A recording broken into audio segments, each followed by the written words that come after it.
ሰላም ለእናንተ ይሁን የተከበራችሁ ውድ ተመልካቾቻችን እንዴት ናችሁ? የመጽሐፍ ጥቆማችን ተመልሷል። እኔ ሽኩር ናስር ነኝ። በዛሬው ቆይታችን የሚሳም ተራራን ወደ እናንተ እናደርሳለን። እስከ ፕሮግራማችን ፍጻሜ አብራችሁ እንድትቆዩ እንጋብዛለን። መልካም ጊዜ፣ መልካም ቆይታ ይሁንላችሁ።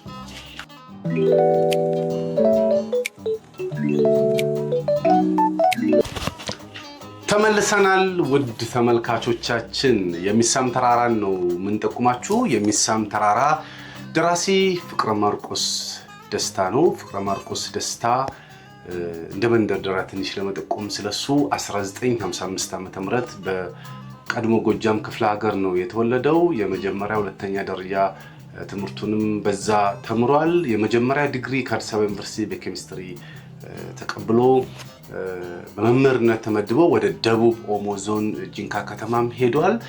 በዛ በስራ ዓለም በነበረበትም ወቅት አካባቢው ማህበረሰብ ባህል በማጥናት ያገኘውን ውጤት ወደ መጽሐፍ ቀይሮ የመጀመሪያ መጽሐፉን ከቡስካ በስተጀርባ 1987 ዓ.ም፣ ኢቫንጋዲን 1990 ዓ.ም፣ የዘርሲዎች ፍቅር 1991 ዓ.ም፣ አቻሚ 1992 እና የንስር አይን 1993 እንዲሁም ላንድ ኦፍ ዘ ቡል በእንግሊዘኛ 1995 ዓ.ም አሳትሟል።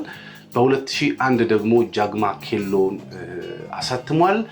በመጨረሻ እንግዲህ በ2016 ዓ.ም የሚሳም ተራራን አሳትሟል። በዛሬም ቆይታ የምናደርገው እንግዲህ እስካሁን ከጻፋቸው የመጨረሻ ስራ የሆነውን የሚሳም ተራራ ነው። የሚሳም ተራራ የህትመት ዓመቱ 2016 ዓመተ ምህረት ነው።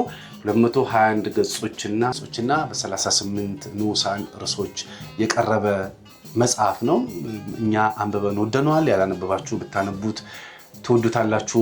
ቅርጽና ይዘቱን ስንመለከት የግል ማስታወሻና የግል ታሪክ ቅይጥ የሁለቱንም ባህሪ የያዘ ነው። በዋናነት ግን የግል ታሪክ የሚለው ያመዝናል። የግል ታሪክም መገለጫ ባህሪያትን የግል ማስታወሻም መገለጫ ባህሪያት ሁለቱም ይታዩበታል መጽሐፉ። ይሄን ከሚያሳዩት ባህሪያቶች መካከል ሁለት ለመጥቀስ ያህል የግል ታሪክ ባህሪያትን የሚያሳየው የመጀመሪያው በከፊልም ቢሆን ቅደም ተከተላዊ ባህሪ የያዘ መጽሐፍ መሆኑ ነው። ይኸውም እንግዲህ ደራሲው የልጅነት ጊዜውን ከእናቱ ከምዬ ከአባቱ ካያያ ካክስቱ የሻረግ እንዲሁም ከጓደኛው ተቀጸል ጋር የነበራቸውን ነገር ከዛም ደግሞ በዩኒቨርሲቲ ቆይታ ከዛም በስራ መደብ ደግሞ በሄደበትም ያጋጠመውን ነገሮች ሐመር ማህበረሰብ ውስጥ ገብቶ ከዛ በኋላ ልጅነትን ተቀብሎ ከዛ በኋላም ባህላቸውን አጥንቶ ከባህል ያገኘውን ውጤት ወደ መጽሐፍ ቀይሮ እውቅና መጥቶ ፍቅር ተጀምሮ ትዳር ተጀምሮ እያለ ቅደም ተከተላዊ ነገሮችን የሚያሳየን በመሆኑ የደራሲው የግል ታሪክ በስፋት የሚይዝ መጽሐፍ ነው።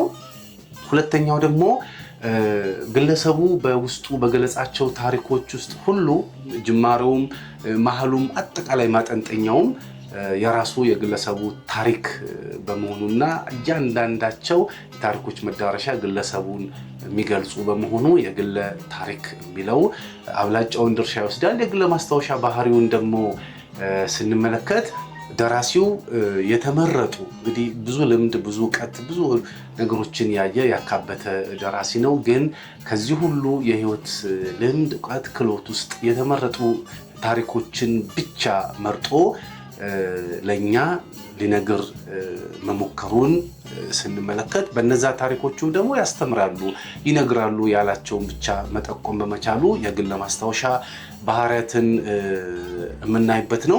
ሁለተኛው ደግሞ የጊዜና እንዲሁም ደግሞ የታሪክ ቅደም ተከተሎችን ስንመለከት ደግሞ በተወሰነ መልኩ ከልጅነት ወደ ጎልማሳ ከጉርምስና ወደ ጎልማሳ ከጉልምስናም ደግሞ እያለ ወደፊት ወደ ኋላ ታሪክን ለመንገር በሚያደርገው ጥረት ውስጥ መለስ ቀለስ የሚላቸው ነገሮች የግል ማስታወሻ ባህሪ የሚያሳዩ ናቸው በመጽሐፍ ውስጥ።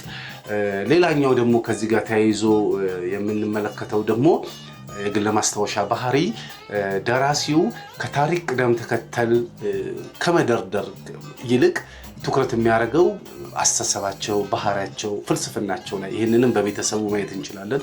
የቤተሰቡን ታሪክ ከመተረክ ይልቅ አኗኗራቸው፣ አስተሳሰባቸው፣ አመለካከታቸውን ነው አብዝቶ የሚነግረን። ይሄኛውም እንግዲህ የግል ማስታወሻ ባህሪን የያዘ ነው። በአጠቃላይ ግን የግለ ታሪክም የግለ ማስታወሻም ቅይጥ ባህሪን የያዘ ይሁን እንጂ መጽሐፉ እጅግ ቆንጆ በሚያምር ቋንቋ የተጻፈ ሳቢ የሆነ ከግለ ማስታወሻም ከፍ ያለ ስሜት የሚሰጥ አይነት መጽሐፍ ብታነቡት ትወዱታላችሁ የሚል እምነት አለን። እንግዲህ ቅርጽና ይዘቱን በዚህን ያህል ከጠቆምናችሁ መጽሐፉ እንግዲህ የግለሰቡን ከልጅነት እስከ እውቀት ድረስ ያለፈባቸውን የህይወት መንገዶች በስፋት የሚያሳየን ነው። ተወዳጅ በሆነ በሚያምር በቀላል በሆነ ስነ ውበታዊ ስነ ጽሁፋዊ ቋንቋ የቀረበ ነው።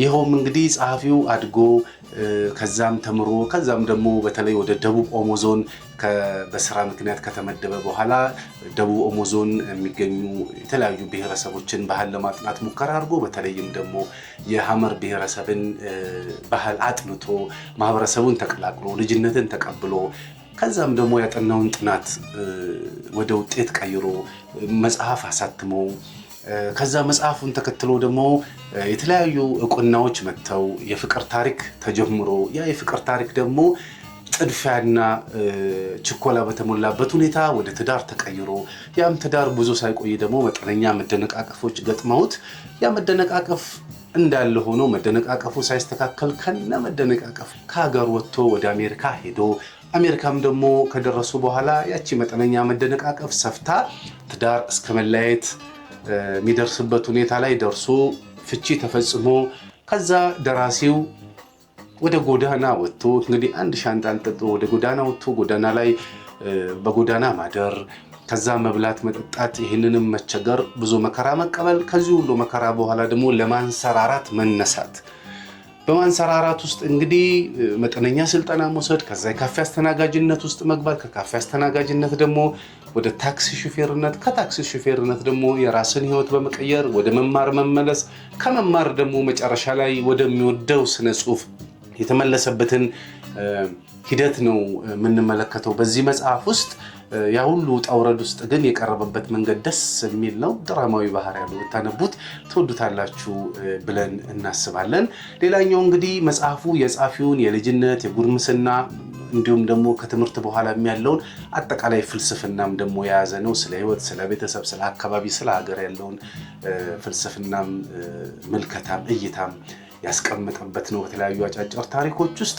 ከዛ ባሻገር ደግሞ መጠነኛ ማህበረሰባዊ ትችት፣ ፖለቲካዊ ትችትንም ደግሞ በከፊል የገለጸበት ነው። ምናልባት ብታነቡት ትወዱታላችሁ ብለን እናስባለን። ክቡራን ተመልካቾቻችን ለዛሬ የመጽሐፍ ጥቆማችን የነበረው የሚሳም ተራራ ነው። በቀጣይ በሌሎች ስራዎች እንመጣለን። እስከዛ ድረስ ቸር ቆዩን። መልካም ጊዜ ይሁንላችሁ።